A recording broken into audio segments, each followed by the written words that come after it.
কেন বাংলাদেশের সাথেই বারবার এমন হয়? কেন কেন কেন যেই জায়গায় বাংলাদেশ প্রথমে ব্যাটিং করতে নেমেছে তখন পিচটি হয়ে গিয়েছিল বোলিং পিচ। যখন শ্রীলঙ্কা ব্যাটিং করতে আসলো ঠিক তখনই পিচ হয়ে গেছে ব্যাটিং পিচ। এটা কেন কথা? এটা কেন সিস্টেম হইল?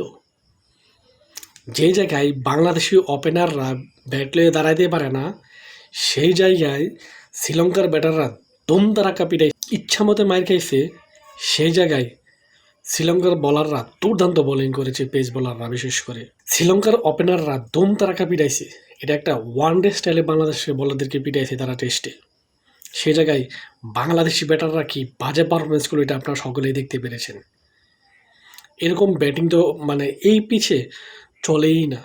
যেমন বাংলাদেশের যে এনামুল হক, তার কথা কি বলবো, সে দলের একটা কি ওপেনার, সে জায়গায় সেই রানই পাচ্ছে না। অপরদিকে শ্রীলঙ্কার এক ওপেনার নিশানাঙ্কা, তার কথা কি বলবো, এক কথায় অসাধারণ ব্যাটিং। তাকে আউট করারই মনে হচ্ছে যোগ্যতা রাখতেছে না বাংলাদেশি বোলাররা। এটা কিন্তু সিস্টেম হইল?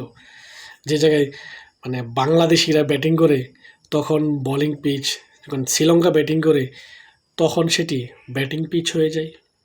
এই দুঃখ কোথায় রাখবো বলেন তো?